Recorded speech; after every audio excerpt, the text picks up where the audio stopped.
My guest today is Seth Aitken. He is a candidate for Bristol County District Attorney. He is a Republican, and you are on a Republican podcast, Seth, so welcome back to normal. Normal is the goal. That's where we're trying to get to, because we haven't been there in a while. And to that end, I'm the first ever Republican candidate for Bristol County District Attorney. The last time was 1974. It was the Southern District. It included parts of Plymouth and part of Bristol, but since the Bristol District has existed by statute, which I think was 75, 76, there's never been a Republican candidate. That's wild to me. Isn't that crazy? Oh, okay. So the reason why I started this show and with working with the Republican Party, I'm a lifelong Republican, okay? When I was 12, 13 years old, my wannabe hippy-dippy parents were being free-minded. They said, I said, what do you want for Christmas? I said, Rush Limbaugh is the way things ought to be. And they bought it for me, and I never looked back. So I've been a lifelong Republican. I wanted to put this together so folks like yourself could have a platform to really get into the juicy details of why they're running for office, expand on any ideas that you have, and tell people why, get your message out there, Sure. right? So hopefully that's going to be part of what we accomplish here today and going forward, right? So, but it also says something about our party that you're the first Republican candidate since what year? Well, 74. So the year I was born, I'm 51 years old. Okay, I was born in 76, so Yeah. that's a sad state of affairs. Yeah, it's amazing that where we are in Massachusetts. But let me say this: as somebody who's run for office before, have you ever run for office before? I have never run for office before. Okay, I ran for office back in 2012. It is a strenuous, worthwhile, rewarding, pain in the ass, wonderful activity that you can, I encourage everybody to do at least once in their life. I may run for office again one day, who knows, but I applaud anybody who's willing to put their name on the ballot and step up and get and put their reputation out there, get out there for the voters to put their character and reputation online. So kudos to you for throwing your hat in the ring. I admire it. Anybody who's going to step up and get in there. But you're in Bristol County, so you're not in Bristol County today, we're recording. That's true. But you are in Massachusetts. So why are you running for Bristol County DA? So that answer probably lies a little bit in my past, which is, as a former assistant district attorney in Bristol County. I went to law school at Roger Williams. At that point, I was, in my late 20s. I had already been an Army officer for 8 years. Done some other stuff, didn't really know what I wanted to do, and so I decided to go to law school. My father's an attorney. He encouraged me, and I think I went with the belief that you can pretty much do anything with a law degree. And that's a true statement, and that's turned out to be true. I've done a lot of interesting things. But my first job out of law school, the then DA, Sam Sutter, Democrat, who I think was the third DA in Bristol County. He had taken down Paul Walsh, longtime DA, and Paul had succeeded Ron Pina. So Sam was in office at that time. Gave me a job, and loves to remind me of it every time I see him. He's a defense attorney now. I see him all the time, and he's actually a tremendous guy. But of course, takes full responsibility for any success that I've had in my life. Okay, and any predecessor, might. Yeah. But what's funny about starting my career for a Democratic administration, and basically whether I work for the city of Fall River for Democrats or work for Tom Quinn, the next DA of Bristol County, also a Democrat, people have started to ask, well, if you're really a Republican, how did you work for all these Democrats? And what the answer is that there's such an expectation, there's such an assumption, a presumption even, that you're a Democrat. No one ever asks. And so, I was able to just, do all these jobs. No one ever really stopped to think, oh, wait a minute, maybe there's some actual diversity of opinion here. Maybe there's somebody that doesn't think how we think. We are more, at this stage of the game in the year 2025, we're more open-minded about working with the other side than the other side is working with us. That is a true statement. We've seen that all across the board. And Also, it's going to be a pretty lonely place in Massachusetts if you're not willing to work with Democrats as a 100%. Republican, and you can, if we can make a solid case for why we're Republicans and why we believe and act on and want to legislate the things that we do, then it really becomes easy or much easier. So you worked for, we'll call it Democratic. I mean, so they're administrations as a DA's office. That's what it's called. Sure. Okay. Yeah, just like a mayor or governor or whatever. It is an administration, and so you were ADA, assistant DA, assistant DA. So you start, as a brand new lawyer. The first thing they do is they put you in the district court, which is kind of hilarious, and it's actually a significant part of my platform.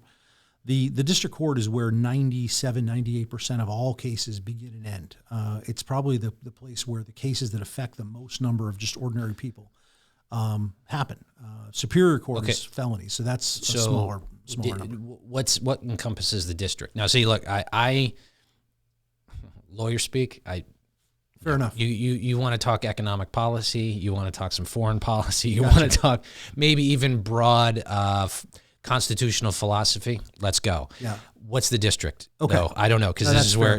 where, what is it? So the district you were in was a Southern Massachusetts district, or walk me through that. Maybe it's a little bit, we'll get a little nerdy here. Yeah. So the terminology is different.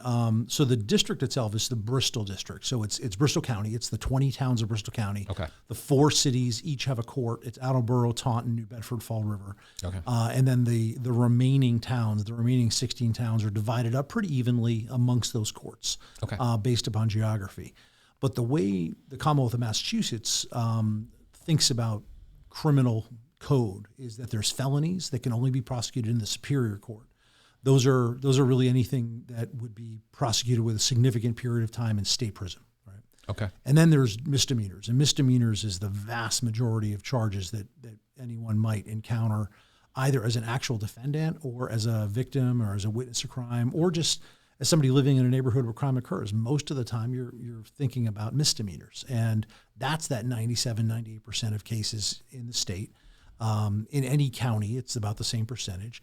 And those happen in a separate court called the district court. Okay. And so the district court we have 2 of the busiest in the state, New Bedford and Fall River, by far, are 2 of the busiest courts in the state. And between those 2 courts and the other 2, Taunton and Attleboro, there's maybe 16 or 17,000 cases a year. Wow.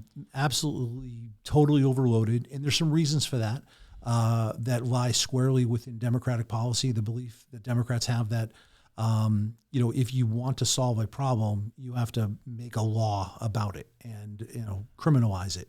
Right. And then. Well, that's this as if to say there's not laws already on the books that would take care of it, right? Absolutely. Okay. So then we get into a question of, I guess what they call prosecutorial discretion. That's right. Right. Okay. So when we talk about that, the Bristol County DA would be in charge of Superior Court or District Court?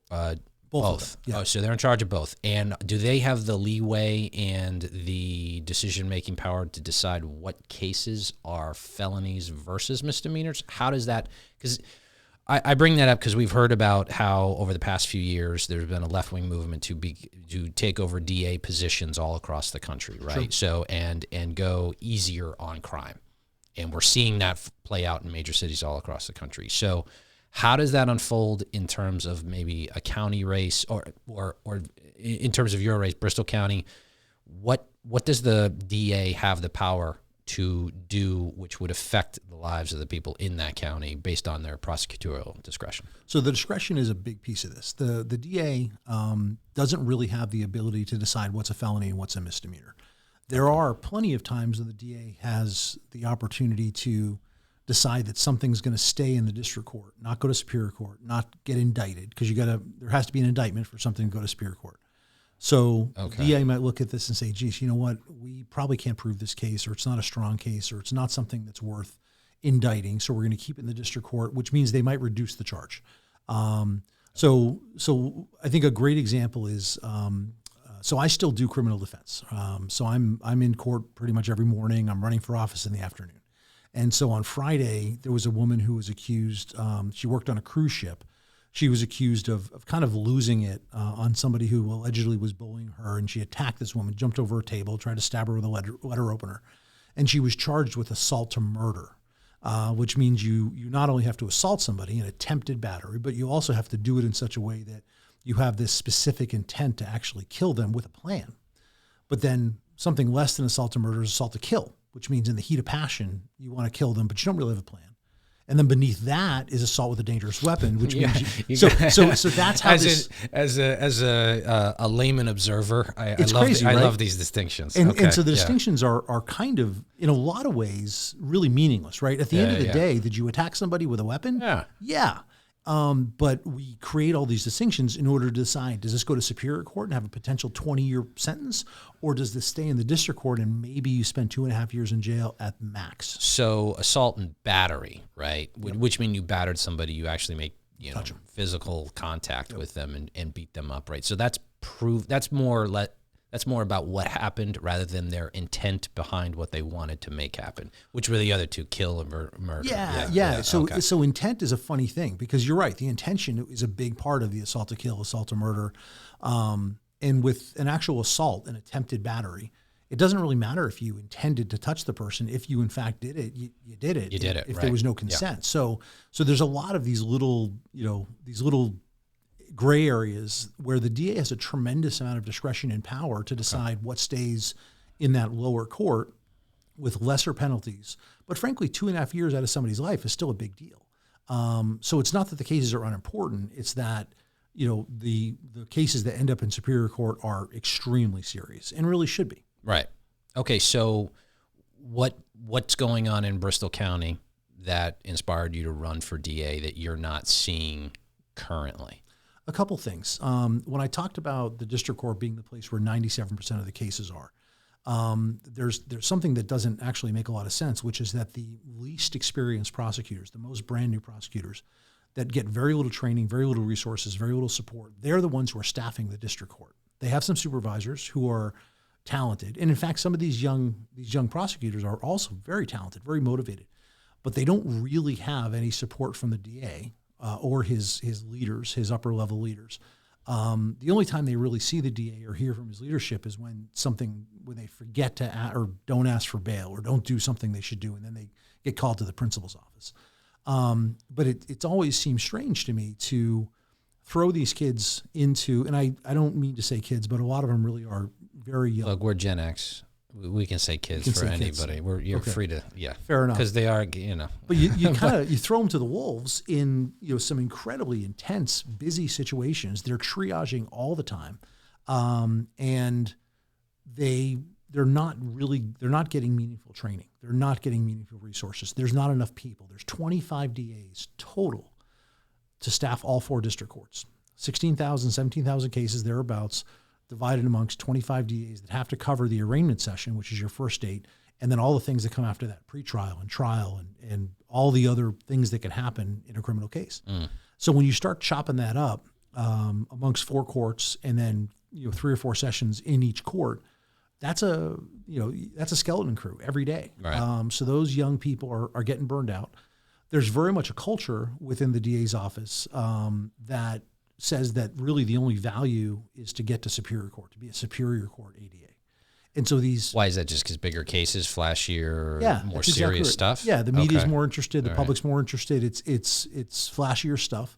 And so the idea is, and there's more, obviously, better pay, right? Well, that's not obvious. That's not obvious to me. I mean, okay. You're talking about, what it would involve more support, which meaning more staff for the district attorney's office to handle all the cases coming through. Yeah. Okay. So it's understaffed. The DA, where does the DA get the funding for that from? Or do you know how that works? Yeah. So it's part of, the state has a budget that it gives to the different DA's offices. It's not a huge budget. I feel like the most recent one I saw was like $11.5 million for this DA's office. Not a lot. I think Suffolk County is maybe closer to 14 or 15 million because it's a smaller county, but more cases.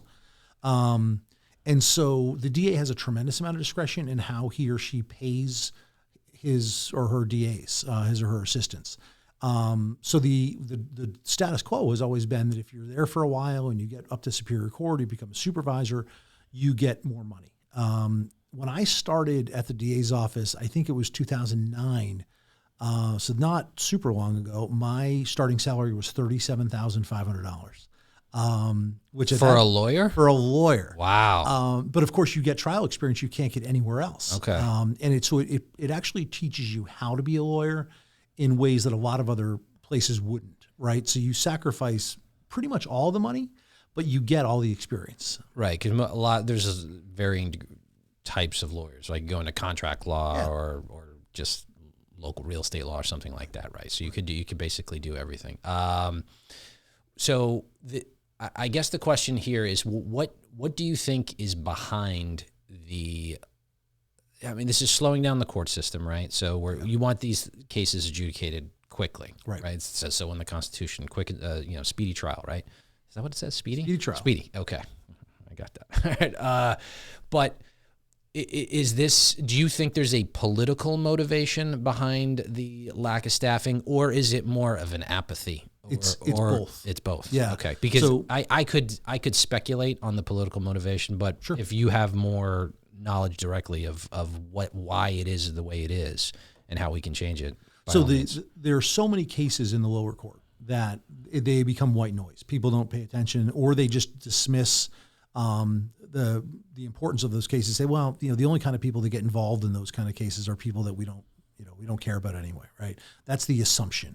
What does that mean? We'll talk about that for a second. There's a lot of drug cases, a lot of assault and batteries, a lot of people that just really can't control their impulses or emotions, or go ahead and have a substance abuse disorder that they're dealing with and need to buy drugs.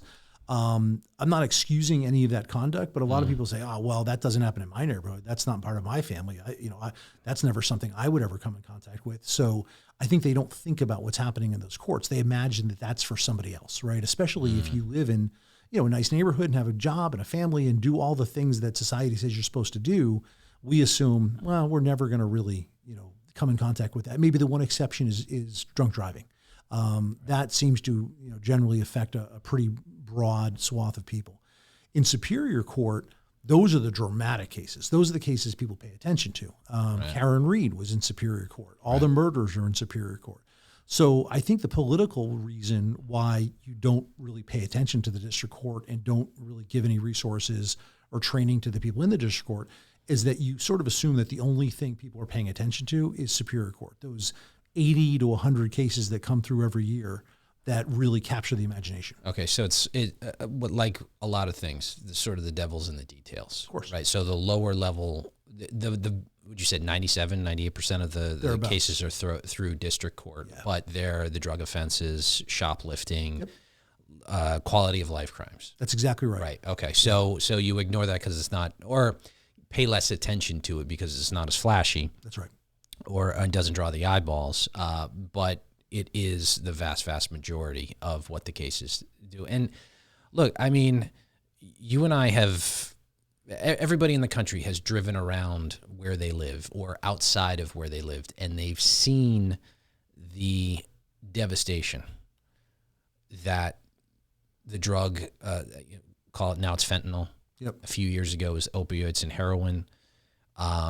It is wreaking havoc in every community across the country. Sure. I mean, like maybe, if you live in a nice, super wealthy suburban town, it may not be in your face, but it's there underneath. Absolutely it. There. Yeah, right. And this is a serious problem, and we've all, I can't speak, but I certainly have. I've known people in my life, friends, family, drug issues, and you just watch the deterioration of what happens to them as a human being and just rots their soul. Yeah. And it's really serious. It's serious stuff, and we can do something about it. And I think as Republicans, we have a responsibility to not just accept the sad state of affairs that we're in right now. I mean, I know Massey Cass gets the headlines in the Herald. Sure. Right. But you walk down there and people are zombies, man.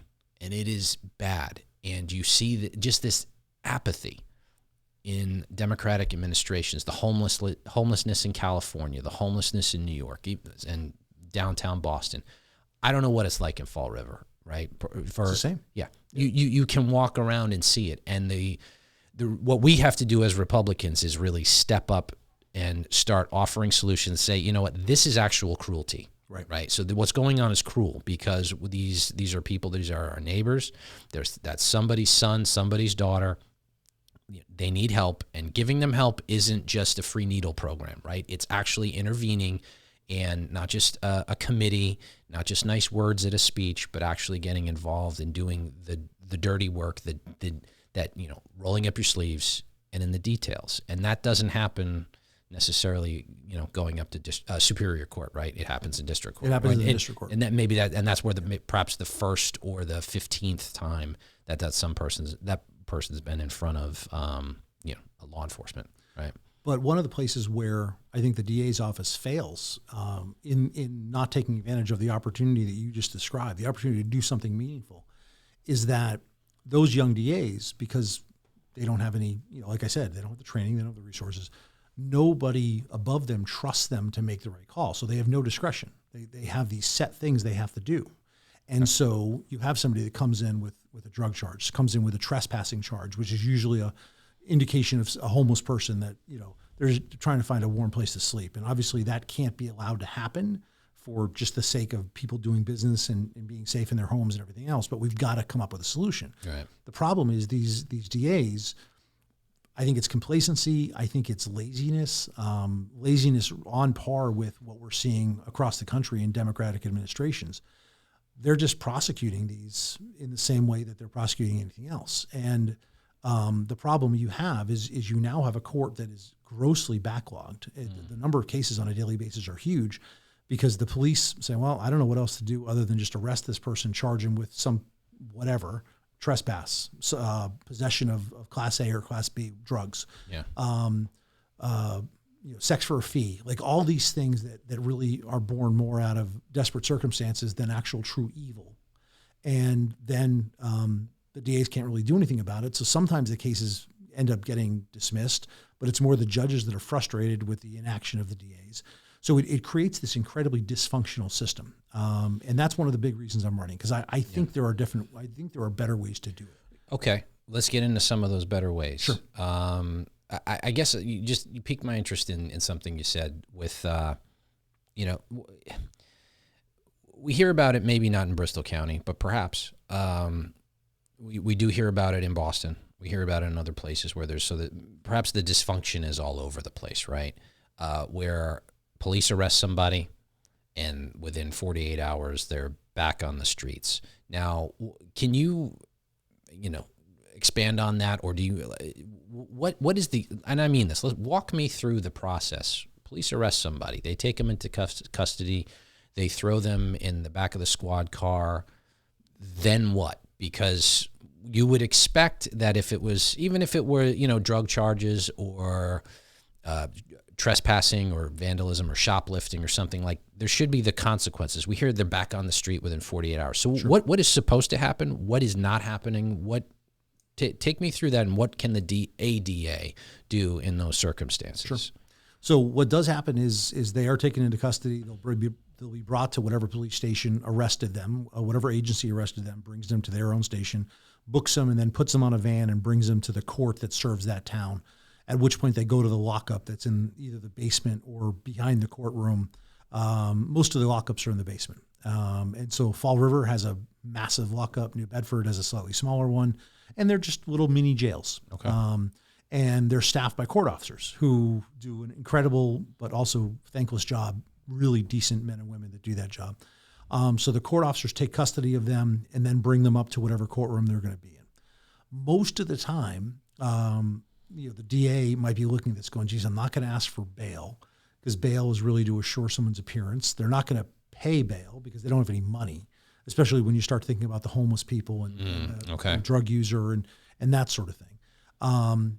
Or the judge will say, I'm not going to set bail because that's just going to incarcerate them indefinitely, which then creates a significant burden on the county jail, the House of Correction in the county. Okay. But on the other hand, if they don't put bail on them, there's a strong likelihood the person's never coming back, because they don't live in the normal constructs that we live in.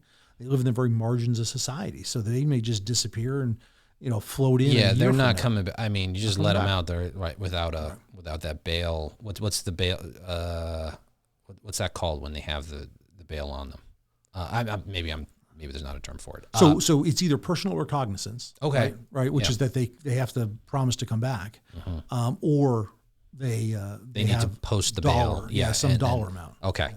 But there's also a warning that they get. So anytime you're let out, there is bail. And even if it's not dollar amount, the personal cognizance is a form of bail. And so they make you promise, like if you get charged with anything else, you could be held for up to 60 days. And that's called a revocation. The problem with all of it is that as soon as we lose touch with those people, and it's funny, I'm going to say something that's going to make me sound like a Democrat, but we've got to figure out a way to solve this, because otherwise the courts will just continue to get more and more congested. And the actual, honest to goodness, serious cases that still belong in the district court, they're not going to go to Superior Court, but they need to be taken seriously, are never going to have the time and attention they deserve. And the honest to goodness victims and witnesses of crime are not going to get justice. But so as long as these other, these sort of almost nuisance-y type cases are in the court, and they have to be, they should be, law and order begins with broken windows, right? The Democrats a long time ago decided broken windows was a racist theory. Unfortunately, it was also an incredibly effective theory that happened to disproportionately affect certain neighborhoods. Well, let's just put that to rest. It's not a racist theory. It's not a racist theory. It's a quality of life situation. And I remember reading about this a while back, about how it's like when you arrest somebody for jumping a turnstile in a subway system, or you arrest somebody for reckless driving and speeding right down the road in a city or wherever. A lot of the times, that's just when they've gotten caught. That's right. Right? But they're wanted for something else. So that was like the idea behind broken windows. It's like you address it's just speeding. It's like, well, maybe it's just speeding, or maybe this person has done something more serious and they're wanted for that in questioning to those cases. And when we stopped doing that as a society, then it started to erode. So let's bring it full circle here. What are some of the concrete things that we can change, you can change as Bristol County DA, that would start to either move through the process better and get to better solutions? Is there even anything? I mean, maybe you can say like, all right, we need a bigger budget. Okay, maybe we need to hire more lawyers. But is there anything policy-wise that you can change on your own? What are some of the things? And I say that mostly because I have to assume at some point in time it did work. Right? This is like a pullback from a better form of working. That's interesting. I think it did work. I think one of the things that happened is the legislature started deciding that they needed to not just criminalize certain conduct, but also criminalize the thought behind the conduct. That's where you get the hate crimes, and that's where you get all these little, you're slicing up, what an assault and battery actually is. And it's not just an assault and battery, but it's an assault and battery on a family or household member. The penalty is exactly the same, but now you have to go to a special program for intimate partners. Does that make it proving it harder? No, or it doesn't change anything. Okay. Frankly, if you hit somebody, you hit somebody. As far as that's the thing. Yeah, I mean, it shouldn't make a difference if you get punched in the face by a stranger or a person you know. That's right. But with one of those charges, now the DA is filling out certain paperwork, a statement of domestic abuse, and it becomes this, it becomes this exercise in record keeping. So the bureaucracy gets in the way. The bureaucracy gets in the way. Okay. Every time somebody pleads to an OUI, the court has to say, well, when you had your last drink, was it a public or private establishment? I don't know that anyone ever does anything with that information. There probably is some good things that could be done with that information, but it certainly doesn't manifest anywhere. So there's all these extra little things that are the result of a hand-wringing, left-leaning legislature that I think makes the job harder. But the two things I would do, because you would ask, is there something you can do? There's two major things. One is that I think you need more district court prosecutors that are going to be able to take the time and actually look at the cases and try to assess, is this somebody who, even though on the face, okay, maybe we wouldn't ask for bail, but we don't think we're going to get him back. Is there something we can do? And that's my second thing, is the thing we can do. And the way I would actually pay for those additional district court prosecutors is I do think if you look at almost every DA's office in the state, you're going to find that at the upper levels, there's a lot of fat. There's a lot of very highly paid, very experienced lawyers. Maybe they were friends with the DA before he or she was elected. Maybe, they're, particularly important Democrats. You just don't know. But they don't necessarily always do something. Some of them do, some of them don't. And I think everyone pretty well knows who isn't doing anything. And I think you could probably fund a pretty decent number of positions just by restructuring some of these offices. That would be the first thing. Zero problem with restructuring people who aren't pulling their weight and doing what they need to be doing. Got to. The stakes are too high. And there's a lot of those positions in Massachusetts. Right. I think I would say I blush at the percentage oh my gosh. of people who have jobs where they just got it through connections and they're not actually doing and they're getting paid by the taxpayers for sure. Okay, so repurposing people who are at the top, a lot of overhead that's probably not pulling their weight and doing what they need to do. What else? The second part is that the administration of the trial court, so the judges, the clerks, court officers, and then all the extra support staff, they're very siloed. And so what you have is you have a bunch of very individual organizations that don't really communicate with each other or frankly cooperate very well. And then add the DA's office in that also doesn't communicate with the rest of them effectively. When the DA is upset with something a judge did, this particular DA down in Bristol County, he might send an editorial out or some critical piece that just makes that judge dig in more. Yeah. And in fact, most of the time the reason the judge doesn't do the thing that the prosecutor wants them to do is they're generally frustrated with the lack of consistency, the lack of continuity, the lack of clarity in the young DAs that just don't have the support from the senior people that know how to do it and are not telling them. Right. And so these judges see this every day. They're frustrated. They dig in. They get more and more cynical about the quality of the law enforcement apparatus in the county.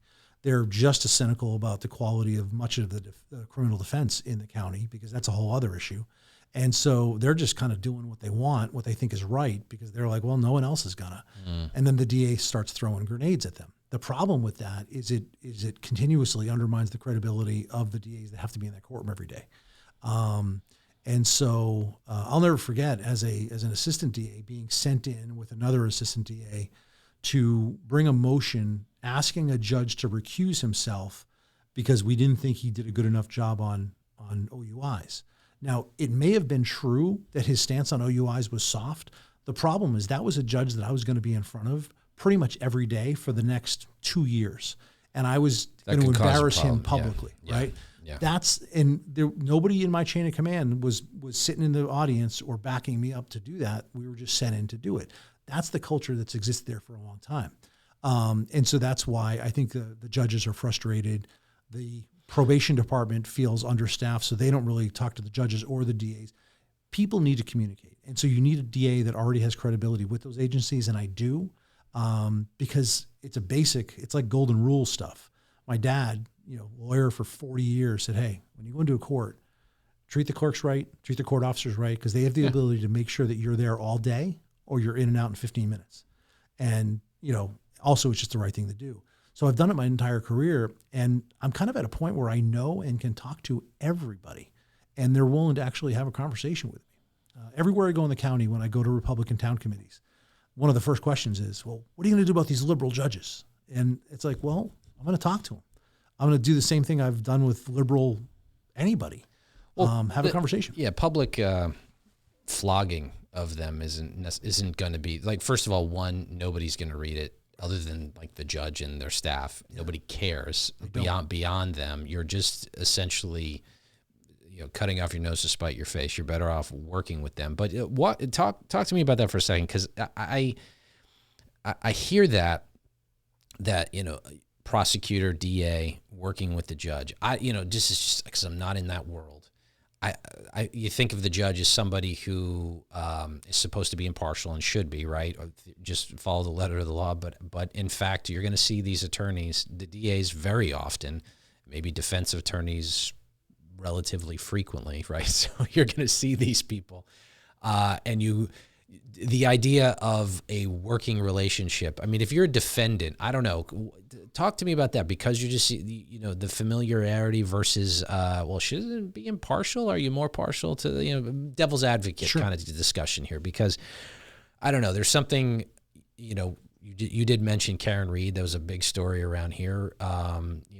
maybe people get uncomfortable with the prosecutor and the judge being too chummy and on some level. How do you separate that in the terms of, okay, we want justice to be served as Sure. I think any American does, but sometimes justice is not served, or sometimes there's a lot of questions about that, and you want to make sure that everybody's on fair ground. So how do you balance that? We had a big headline making case, not in Bristol, but right. Norfolk. It's very serious stuff. So how do you balance that with what people might be concerned about? So the chummy thing is that's an easy generalization, right? And I think it's made all the time. And there's something that sort of serves the public imagination with, there's corruption everywhere, and people kind of love to think about that because there certainly is corruption in certain places. Yeah. And it's easy to sort of extrapolate that out and say, oh, geez, it's all rotten to the core.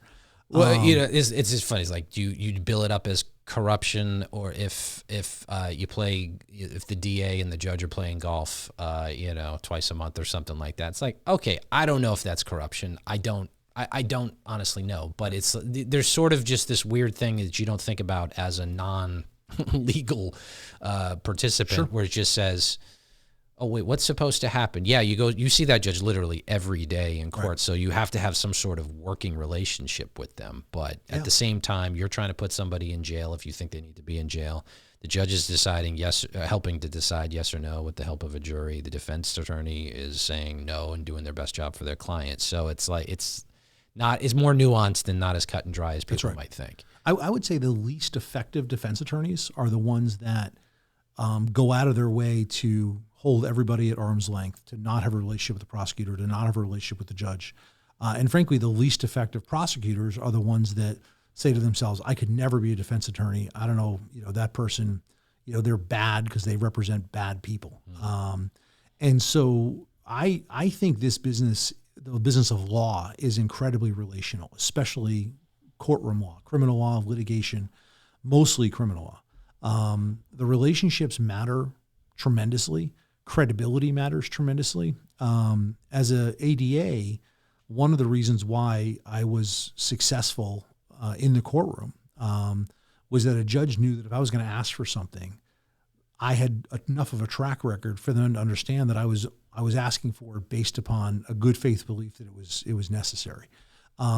If you're the kind of person that's a hammer and everything in the world you see is a nail, then you're just going to have that reputation. And there were plenty of those DAs, and those DAs didn't really last very long because, frankly, even though they probably serve the political purposes of the DA and his leaders, because they just want you to be as tough on crime as possible, it's frankly much more effective to be smart on crime. And to say, Judge, this case is very likely not going anywhere, but we have to do everything we can to prove it. And so this is why, we're going to do this. This is why I'm not moving for this person to be held as a danger for the next several months. So getting back to why you're here, the current Bristol County DA, are they running for the election? That's hard to tell. I think there's been enough articles where I have been pretty aggressive in what I think the failings of that office are, and I haven't heard a word. And somebody said to me today, it was another defense attorney, they're like, if I were him, I would have tried to smack you back. And I said, yeah, me too. I don't understand the idea of just either assuming that you are entitled enough to that position simply because you have a name that's been in Bristol County forever, and the governor gave it to you 10 years ago. He wasn't elected. He was given the position when Sam Sutter that's left. Interesting. Yeah. Okay. And he's had one opponent. So he's had a special election and 2 full elections. Has had one opponent in that time who did, I think, her best amount to campaign, but it was a Democrat. I think it's hard to run against an incumbent from the same party. And so it was pretty much over by the primary. So there is definitely a sense, and I think there's a sense in Massachusetts, and there's a sense in Bristol County as well, that, I'm entitled to the position, so I don't really need to defend myself. Because I've been out there. The Boston Herald did an article about it. The New Bedford Light did an article about it. There's going to be other things coming out. Nothing. There is some chatter that he's late 60s. He may just not run again. and somebody else will step in, and that's fine too. So I don't know the answer. I can pretty much guarantee as you running as a Republican, you're going to have an opponent, right? Oh yeah. So I did forgive my ignorance. Is this so? We are talking which election cycle? 26. 26. So so you got lots of 15 time. months yeah, away. but this is good. Like so, I'll say this to folks watching. It takes time for people to get to know you. Sure. Right. If you have, even if you're super successful and you think you can parachute in at the last minute, and maybe you can, but it's still, if you don't, people need to know you. Voters need to know who you are, and that takes time. It takes time to get out there and shake hands and kiss babies and do all the things that running a true campaign needs to happen, and get in the face of voters so they know that guy, and like, oh, I met Seth at the Rotary Club or at the town picnic. Yep. And that kind of thing, and tell them why you're running and get out there. So it takes time. You essentially, we're coming up, we're recording this a few days before Labor Day. So once Labor Day happens, it's sort of full swing for municipals, and then you got about a year. You got about a year to do it, and that year flies by. And I know because I've run for office, and it happens. And if you think you can do it, just when do papers come out? January, and you sort of do the math. I'll just do a 6-month campaign. No, it's not gonna. I mean, maybe it might work if it's an open seat and you're a Democrat, but even then, those people are lining up well ahead of time. So it's good that you're starting early and you're getting your name out there and doing that. I mean, to the voters in Bristol County, what's the pitch? What's the final closing argument of how their lives are going to get better based on what you're running on? The pitch is three things. The pitch is that currently the local law enforcement is doing the very best job that they can, especially with the diminished resources we've seen in the recruitment and retention of good police officers in really the country. They're doing the best they can to react to crime. But there needs to be state and federal law enforcement agencies brought into the county.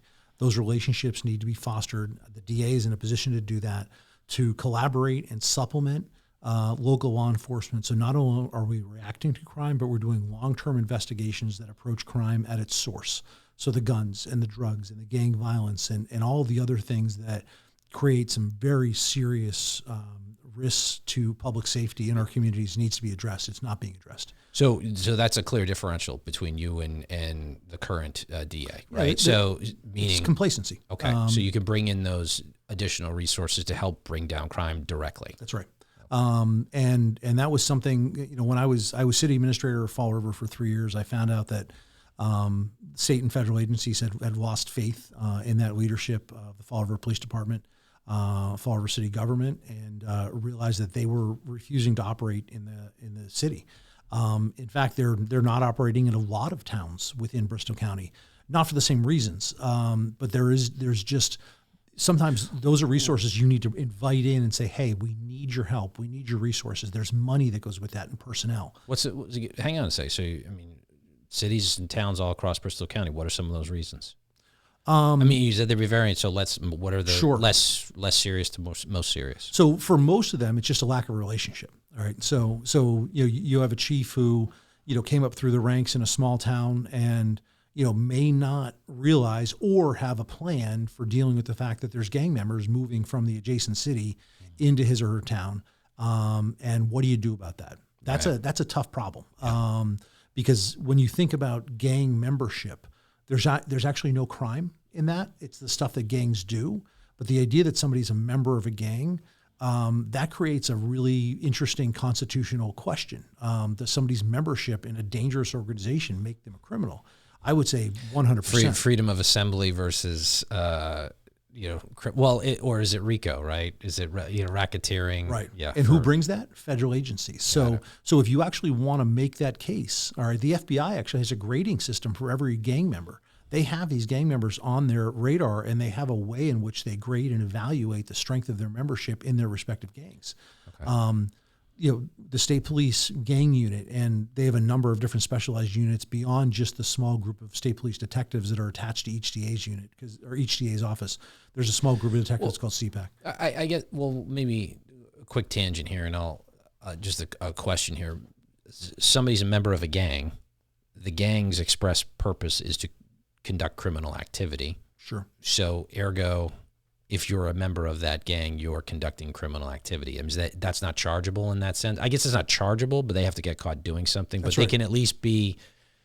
What you're saying is that the FBI, other agencies may have more, state police may have more resources and able to tackle that, databases, information that could help. Yeah, they're able to play the long game. Okay. So they're able to get up on, whether it's a wire or, actually follow somebody, and they've got drones and they've got electronic surveillance and they've got just unbelievable resources that some of our cities and towns have. But maybe don't get to use them as much, or don't have the same level of expertise. I mean, the men and women who are part of local law enforcement in Bristol County are amazing. I know many of them from my time as assistant DA. I am so impressed with the job that they do, especially now in a time when people have essentially been given license to treat police with the utmost disrespect. It's really gross. Right down to whether it's just filming them or the things that are said and done. They know that because of body cams, which does protect the police, and I support 100%, they know because of the body cams, the police also can't do anything. I have friends that say, 10 years ago, I would have pulled that guy out of the car through the half open window. And you say, okay, that's not the right thing to do. But at the same time, when the public knows that you can't do anything, then that balance has shifted dramatically. I got to say, I think the body cams have been way better for police. I agree. Than than anybody ever thought. That's true. Because most of the time, not all of the time, but most of the time, the criminal or potential criminal or whoever they're stopping and interacting with is at fault and is being a problem. And having that body cam footage on them, they release that and you go, and you don't get the spin of some media story or some social media viral element coming in there, and all of a sudden the body cam footage comes out and it's shut down right away. Absolutely. Yeah. And that was our pitch. So when we brought body cams into Fall River, when I was in city government, that was the pitch to the police unions, because I was also responsible for negotiating with the unions, and we had to. This is a change in their job, so we had to negotiate that. And as far as I was concerned, it was the best thing they could possibly do. I was sensitive to some of the older guys' concerns, like, I can't do police work the way I used to. And it's like, okay, but maybe things are changing, and the way you used to do it just isn't really the best way anymore. Some of these younger guys, are much, are great at de-escalation, are great at really trying to understand some of the underlying causes behind some of the behavior that they're seeing, and they're really good at dealing with it. But the body cams make it great. But it does change the calculus, and I think people who are out there know that, they may say something terrible on body cam or do something terrible, and the police have to be very, very cautious with how they react. Mm-hmm. Largely, that's a good thing, but I do understand how it can create some resentment in law enforcement. Okay, so you mentioned streamlining the DA's office and fat at the top, better interaction between law enforcement resources and local police or local law enforcement in Bristol County. I think you had a third.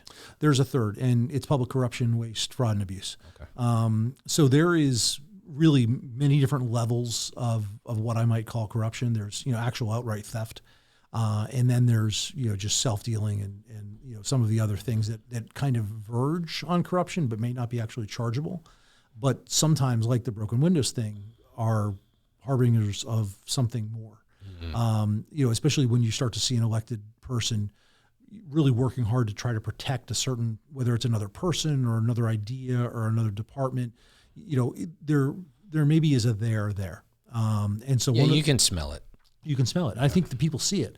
I do believe that trust in local government is at an all-time low. It's really alarming, and it makes me sad. Like you had said, Rush Limbaugh's book was the start for you. For me, it was Ronald Reagan.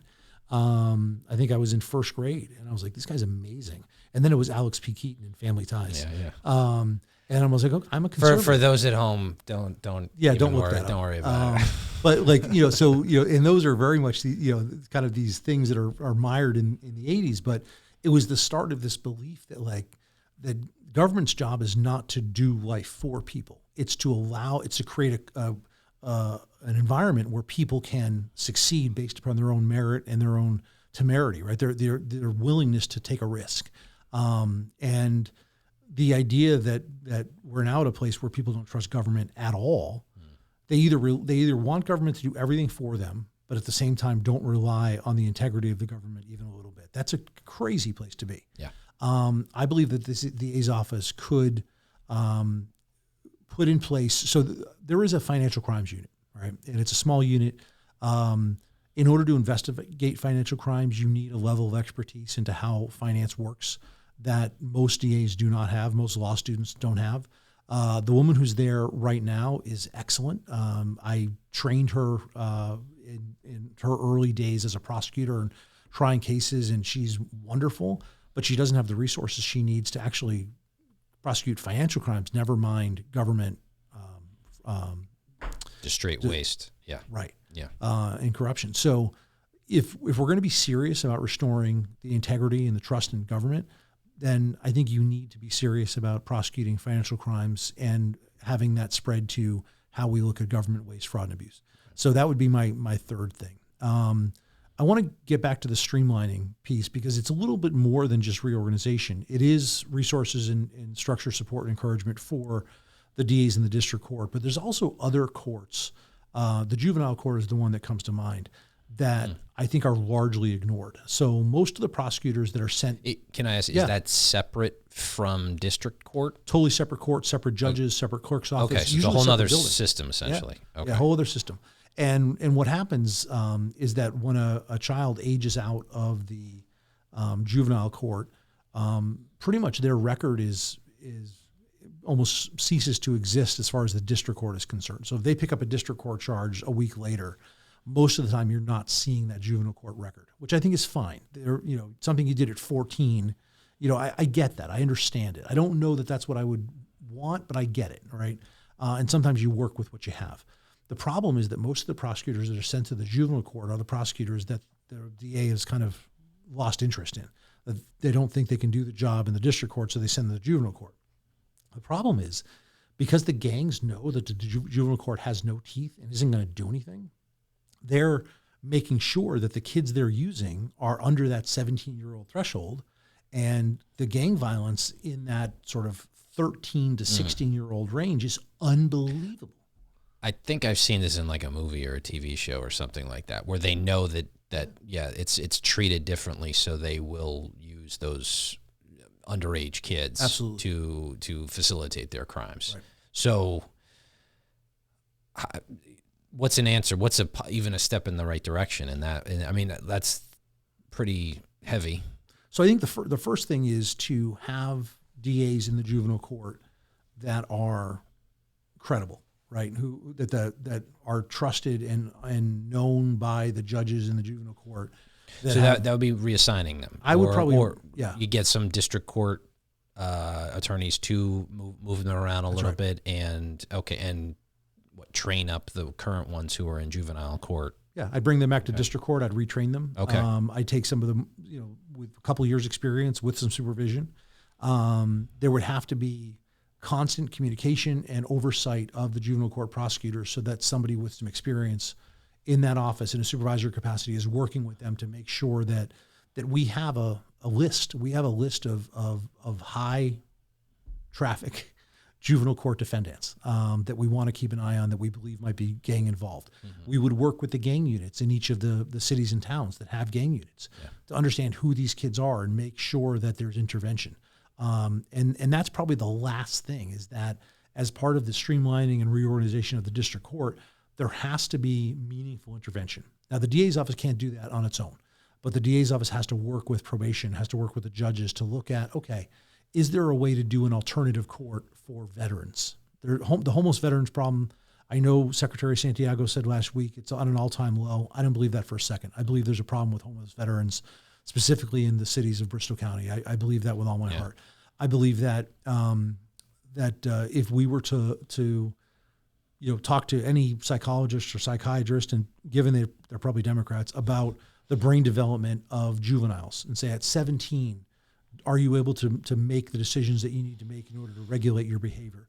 Most of them would say no. Does that mean they're not accountable? No, that's crazy. I think, was it something like for males, it's like 24, 25. I think brain's fully developed for. My wife seems to think it's 40. Maybe. So I don't know if that's a real thing. Well, you've hit on something that I think is the case with any organization, and that's basically you have to stay involved. You can't take a back seat and just sit on your ass and do nothing. You have to daily work, be in communication with the judges, with your attorneys at the juvenile court, making sure the local police know what the state gang police, our state police are doing with their gang unit. All of that activity, all of that communication, like so much of life, so much of running things in any capacity is just communication between the different parties. So the one they don't feel, and that they don't feel how they're left out. Make sure that they're doing their job, and you don't do that by just not following up. Not meeting with them, not talking to them. It's a lot of hard work, and a lot of people aren't willing to do the hard work, or they want to take the easy way out of it. And I think that's what we see a fair amount. It's just they think, oh, they get elected and they're going to have some nice policies, and then they never follow up, and they just don't do it. And any job worth doing is worth doing well, and people should get off their ass and do it. Which sounds like I like what I hear so far. I certainly want to support you in this. Let me give a plug here to the audience. Seth's website is aitken4da.com. It's on the screen right now. Go to his website, check it out. Make sure you maybe sign up to volunteer, maybe donate to his campaign. I think, it's been a great conversation. Appreciate it. Educational for me, certainly, and I thank you for coming on. I think this is really important that people understand that the devil's in the details of this stuff, and you need people elected that are willing to put in the hard work and willing to understand and that they have to build the relationships, and you can't just turn a blind eye to it. I'm going to get a little plug for this show. If you want to support this show, scan the QR code on the screen. Go to secure.winred.com/Massachusetts-GOP/TV. Well, just take a screenshot of it and go to the website later, or scan the QR code. We need your help here to make sure to get some lights here and other bells and whistles. Maybe update the background. We'll see. I'm looking for swag, for Republican swag, but it's not coming. It's not coming across. So Seth, look, thank you so much for coming on. Thanks for having me. This has been great. Go to Aitken4da.com to help support Seth. If you're in Bristol County, volunteer for his campaign coming up in next year, 2026. He's going to need support. Bristol County is pretty red. It is a place where Republicans have won and can win. Yeah, absolutely. So this is, in my mind, it's a winnable seat. The voters there. Certainly Fall River was turning more red. We heard about that in the last election. So I think there's an incredible opportunity. He's got the experience and a wealth of knowledge on how to make things run better in the district attorney's office down in Bristol County. So with that, I will leave you. Welcome back to normal. We will see you soon on an upcoming episode. Got lots of good guests coming in the studio. So Seth, thank you very much. Thanks very much. Bye-bye.